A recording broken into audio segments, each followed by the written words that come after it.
Good morning dear students. कल हमने ionic compound के बारे में पढ़ा था, formation of ionic compounds. Formation of हमने कल जो है सोडियम क्लोराइड बनाया था। आज फॉर्मेशन ऑफ मैग्नीशियम क्लोराइड करेंगे। किस की वजह से? ट्रांसफर्स ऑफ एनायन और कैटायंस की वजह से, या हम कह सकते हैं transfers of valence electrons. Valence electron की वजह से हम फॉर्मेशन करके दिखाएंगे मैग्नीशियम क्लोराइड की। कल NaCl की करवाई थी, तो सबसे पहले हम देखते हैं मैग्नीशियम। तो मैग्नीशियम का जो एटॉमिक नंबर होता है वो 12 होता है। तो उसका इलेक्ट्रॉन कॉन्फ़िगरेशन कितनी हो गई? 2 8 2। तो आउटर मोस्ट सेल के अंदर उसके कितने इलेक्ट्रॉन बच गए? 2 बच गए। तो 2 बच गए, लेकिन हमें कितने चाहिए? इसको ऑक्टेट कंप्लीट करने के लिए 6 चाहिए, लेकिन इसके पास तो कम है। तो ये क्या करेगा? 2 इलेक्ट्रॉन्स यहाँ से दे देगा। तो देखो यहाँ से इसने 2 इलेक्ट्रॉन दे दिए, तो मैग्नीशियम 2 इलेक्ट्रॉन बाहर गए, तो मैग्नीशियम क्या बच गया? यहाँ पे कैटायन बच गई, मतलब 2 पॉजिटिव चार्ज आ गया। तो 2 प्लस पॉजिटिव का मतलब है मैग्नीशियम कैटायन। ठीक, इलेक्ट्रॉन का मतलब होता है एनायंस, नेगेटिव चार्ज आ गए यहाँ पे। दूसरी जो क्लोरीन है उसका एटॉमिक नंबर कितना होता है? 17। तो इसकी इलेक्ट्रॉन कॉन्फ़िगरेशन कितनी होगी? पहले सेल के अंदर 2 इलेक्ट्रॉन भरे जाते हैं, दूसरे के अंदर Kl के अंदर 8 भरे जाते हैं, और बच के कितने? 7। तो इसको ऑक्टेट कंप्लीट करने के लिए कितना चाहिए? सिर्फ 1 चाहिए। तो 1 इलेक्ट्रॉन से ले लेगा। क्या कर लेगा? 1 इलेक्ट्रॉन ले लेगा, और ये क्या कर लेगा? अपनी ऑक्टेट कंप्लीट कर लेता है। तो 1 इलेक्ट्रॉन लेता है, तो क्या बन गई? क्लोराइड एनायन बन गई। नेगेटिव चार्ज आता है तो क्या बनता है? एनायन। ठीक, तो 1 इलेक्ट्रॉन इसने ले लिया।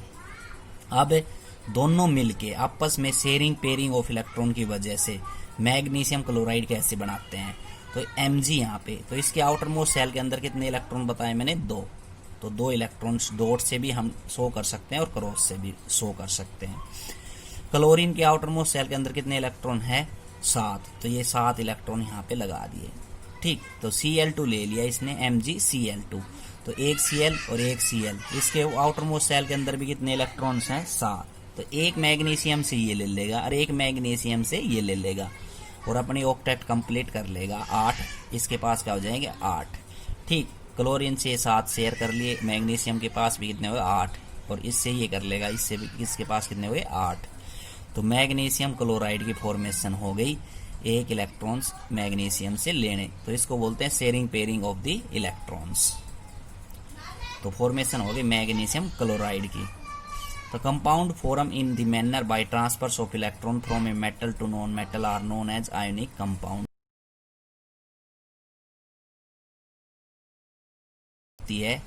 मैनर से कैसे इलेक्ट्रॉन का ट्रांसफर होने है मेटल से नॉन मेटल के अंदर, उसको हम क्या कहते हैं? आयोनिक कंपाउंड या इलेक्ट्रोवैलेंट कंपाउंड। तो क्वेश्चन आ गया व्हाट इज आयोनिक कंपाउंड यहाँ से।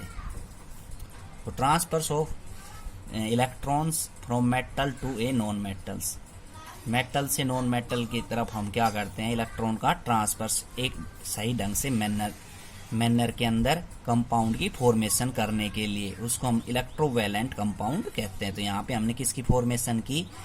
MgCl2 की। ठीक है, तो ये कह रहा है कि can you name the cation and anion present in MgCl। तो Mg के पास क्या है? 2 पॉजिटिव कैटायंस हैं। ठीक, और एनायन कितना है? MgCl Mg, और Cl के पास कितना है? Anion 2 negative. Property of ionic compound, ionic compound की प्रॉपर्टी हम पढ़ेंगे। तो सबसे पहले ये एक्टिविटी पढ़ लेते हैं।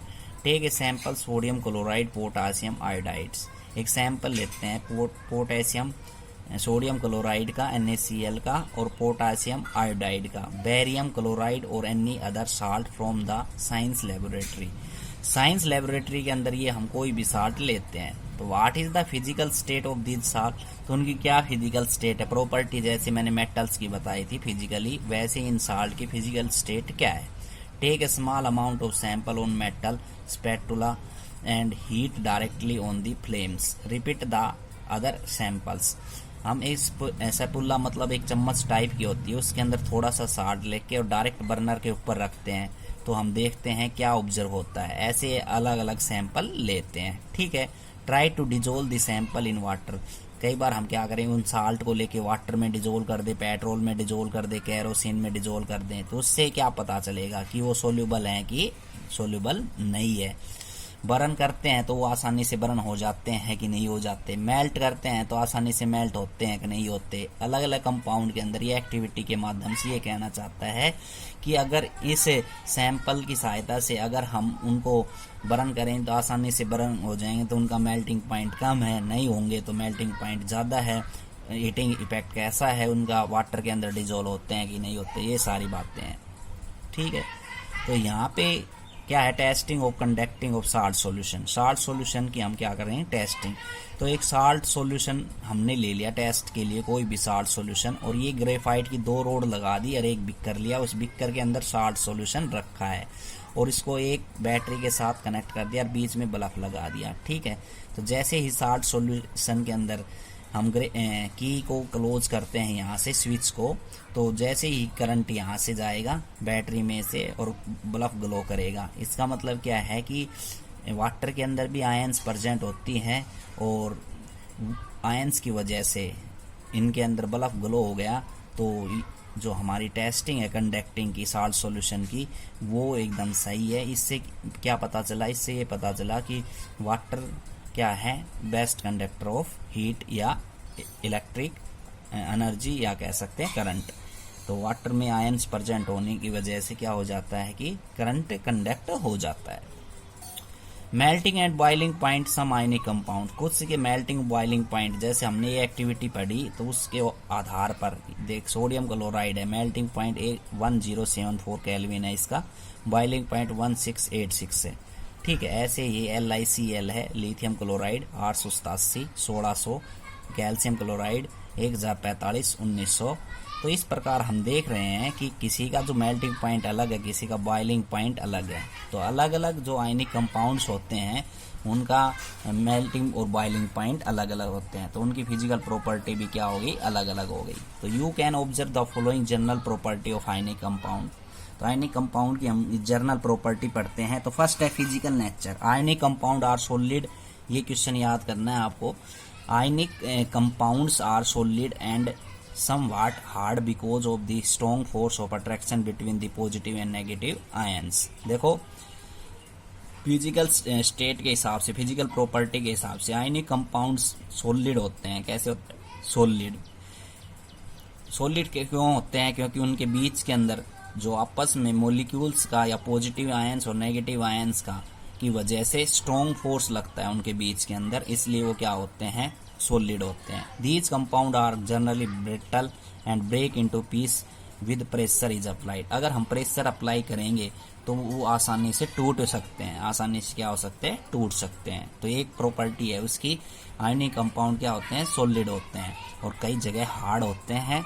किसकी वजह से, स्ट्रॉन्ग फोर्स ऑफ अट्रैक्शन की वजह से। प्रेशर लगाएंगे तो वो टूट भी सकते हैं आसानी से। Melting and boiling point, ionic compound का जो मेल्टिंग पॉइंट होता है वो कैसा होता है, तो हमने टेबल के अंदर देखा है ionic compound have high melting and boiling point.